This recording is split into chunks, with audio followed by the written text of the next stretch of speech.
Assalamualaikum teman-teman. Kami dari kelompok 6, perkenalkan nama saya Nurmi Zahra dengan NIM 2206292 dan teman saya Diotami Adelia dengan NIM 2206211. Hari ini kami akan menjelaskan terkait teori belajar kognitif sosial Rotter dan Michel. Nah, sebelumnya, mari kita membahas tentang biografi dari Rotter.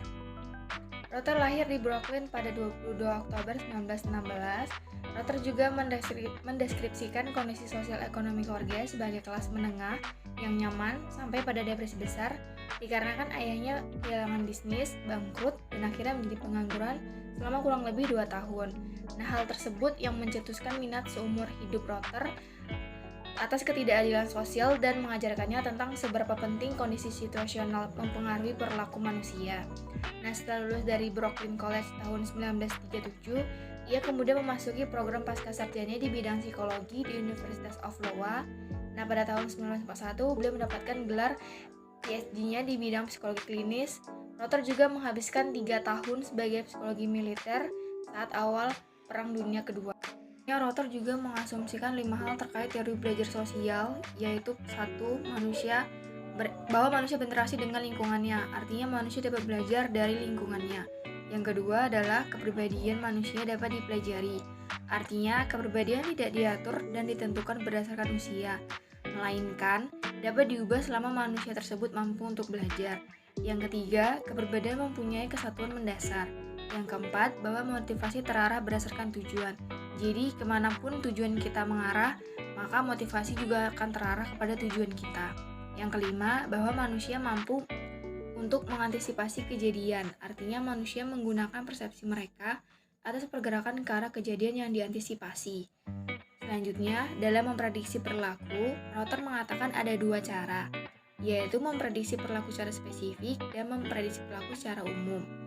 Dalam memprediksi perilaku secara spesifik, Rotter mengajukan 4 variabel atau 4 cara untuk membuat prediksi yang akurat dalam suatu situasi yang spesifik. Yang pertama, potensi perilaku, yaitu suatu respon tertentu akan terjadi pada suatu waktu dan tempat. Yang kedua, secara ekspektasi.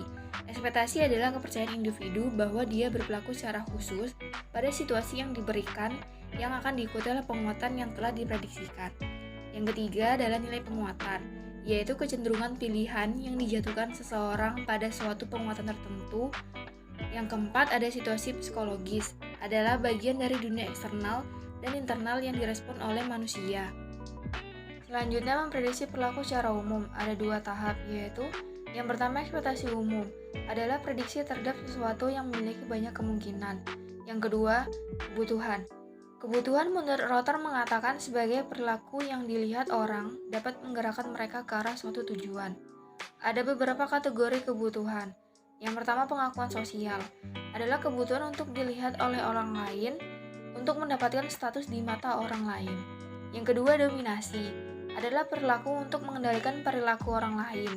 Perilaku ini terarah untuk mendapatkan kekuasaan atas hidup orang lain, termasuk teman, keluarga, dan orang-orang sekitar. Ketiga, kemandirian, adalah kebutuhan untuk bebas dari orang lain, untuk bebas membuat pilihan tanpa bantuan dari orang lain. Yang keempat, perlindungan atau ketergantungan, adalah dilindungi dari atas rasa sakit dan frustasi atas sesuatu yang menyakitkan. Misalnya, meminta pasangan untuk tidak pergi kerja dan merawat kita untuk saat sakit. Kelima, cinta dan afeksi, adalah kebutuhan untuk diterima orang lain yang lebih dari status sosial. Contohnya, kesetiaan dari orang lain atau pacar. Yang terakhir, ada kenyamanan fisik. Kebutuhan ini meliputi perilaku untuk mendapatkan makanan, kesehatan, dan keamanan fisik. Selanjutnya ada perilaku maladaptif. Perilaku ini muncul dari kombinasi antara nilai kebutuhan yang tinggi dan kelebihan bergerak yang rendah. Ketika seseorang mendapatkan tujuan mereka yang tinggi, mereka tidak dapat mempelajari perilaku yang produktif, karena tujuan mereka berada jauh di luar jangkauan. Nah, sebagai gantinya, mereka akan belajar menghindari kegagalan sebagai mempertahankan diri mereka dari rasa sakit. Akibat kegagalan karena menetapkan tujuan terlalu tinggi adalah salah satu dari beberapa kontributor yang dapat menyebabkan perilaku maladaptif. Baik, kita lanjut ke materi berikutnya yaitu biografi Walter Mischel.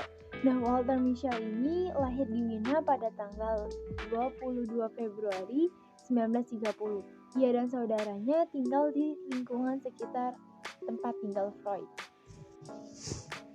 Lanjut, yaitu pengantar teori kepribadian Rotter-Michel. Nah, secara umum, teori kepribadian Rotter-Michel itu terbagi menjadi dua, yaitu tipe yang melihat kepribadian sebagai entitas yang termotivasi oleh dorongan persepsi, kebutuhan tujuan, dan ekspektasi, serta mereka yang melihat kepribadian sebagai fungsi dari sifat atau disposisi personal yang relatif stabil. Selanjutnya, latar belakang sistem kepribadian. Nah, latar belakang sistem kepribadian ini terbagi menjadi dua, yaitu paradoks konsistensi dan interaksi manusia situasi. Yang pertama, paradoks konsistensi. Nah, paradoks konsistensi yaitu orang-orang yang percaya bahwa tingkah laku manusia cenderung konsisten. Padahal, bukti-bukti menunjukkan banyak sekali variasi pada tingkah laku. Nah, Walter Mischel ini berpendapat bahwa sebaik-baiknya orang tersebut hanya sebagian yang benar. Selanjutnya, interaksi manusia situasi. Mischel kemudian dapat melihat bahwa manusia bukanlah suatu wadah kosong tanpa adanya sifat kepribadian yang bertahan di dalamnya. Ia mengakui bahwa kebanyakan orang memiliki suatu konsistensi dalam perilaku mereka. Tetapi ia terus menekankan bahwa situasi mempunyai dampak yang kuat bagi perilaku. Materi selanjutnya yaitu sistem kepribadian kognitif afektif. Nah, sistem kepribadian kognitif afektif ini terbagi menjadi tiga, yaitu prediksi perilaku, variabel situasi, dan yang terakhir unit kognitif afektif. Kita masuk yang ke pertama, yaitu prediksi perilaku. Nah, Mischel ini mengasumsikan bahwa kepribadian mempunyai stabilitas yang bersifat sementara dan perilaku dapat bervariasi dari satu situasi ke situasi yang lainnya. Yang kedua, variabel situasi. Nah, Mischel ini yakin bahwa pengaruh relatif dan variabel situasi dan kualitas pribadi dapat ditentukan dengan mengobservasi keberagaman atau perbedaan dari reaksi manusia dalam situasi tertentu. Yang ketiga, yaitu unit kognitif afektif. Nah, unit kognitif afektif ini terbagi menjadi 5. Yang pertama itu strategi pengodean, yaitu cara manusia mengkategorisasikan informasi yang diterima dari stimulus eksternal. Yang kedua, variabel situasi. Mischel yakin bahwa pengaruh relatif dan variabel situasi dan kualitas pribadi dapat ditentukan dengan mengobservasi keberagaman atau perbedaan dari reaksi manusia dalam situasi tertentu. Yang ketiga ada unit kognitif afektif. Nah, unit kognitif afektif ini meliputi semua aspek psikologis dan fisiologis dari manusia yang menyebabkan mereka ini berinteraksi dengan lingkungan mereka dengan pola variasi yang relatif stabil. Unit kognitif afektif ini terbagi menjadi 5, yaitu yang pertama strategi pengodean. Lalu yang kedua ada kompetensi dan strategi regulasi diri. Yang ketiga ada ekspektasi dan keyakinan. Yang keempat ada tujuan dan nilai. Dan yang terakhir yaitu respon afektif. Kita masuk yang terakhir yaitu aplikasi teori belajar kognitif sosial. Psikoterapi. Psikoterapi adalah permasalahan bagaimana membuat perubahan pada perilaku melalui interaksi antara satu orang dengan orang lain. Dengan kata lain, permasalahan tersebut adalah permasalahan pembelajaran manusia dalam situasi sosial. Lalu mengubah tujuan. Nah, peranan terapis adalah untuk membantu pasien-pasien tersebut memahami ketidaktepatan tujuan dan mengajari mereka cara-cara yang konstruktif untuk berusaha meraih tujuan yang realistis. Yang kedua yaitu eliminasi ekspektasi rendah. Terapis perusahaan untuk mengeliminasi ekspektasi pasien yang rendah terhadap kesuksesan dan yang hampir serupa dengannya kebebasan bergerak yang rendah. Selanjutnya adalah analisis kasus. Kasus ini berasal dari kisah HM yang merupakan mantan model asal Korea. Sudah beberapa kali dia menjalani operasi plastik, namun ia tidak pernah merasa puas. Ia ingin menjadi lebih cantik. Ia juga sudah mencoba berkali-kali operasi, namun pada dasarnya tetap saja ditolak oleh dokter. Akhirnya, ia menyuntikkan obat-obatan yang didapat dari pasar. Ketika obat itu telah habis, ia menggunakan minyak goreng sebagai ganti silikon. Alhasil, wajahnya mulai membengkak, namun ia tetap percaya diri dan mengatakan bahwa dirinya tetap cantik. tapi lama-kelamaan wajahnya semakin membengkak dan penuh lemak. Kini hidupnya penuh dengan penyesalan. Tentu saja profesi model yang dijalaninya sangat mendukung dia untuk melakukan operasi plastik agar wajahnya tetap cantik dan disukai banyak fans dan orang-orang yang melihat dia.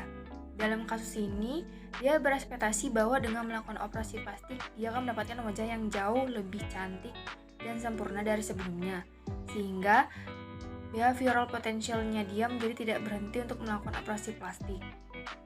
Sekian materi yang dapat kami sampaikan dari kelompok 6. Lebih dan kurang mohon maaf. Assalamualaikum warahmatullahi wabarakatuh. Terima kasih semuanya.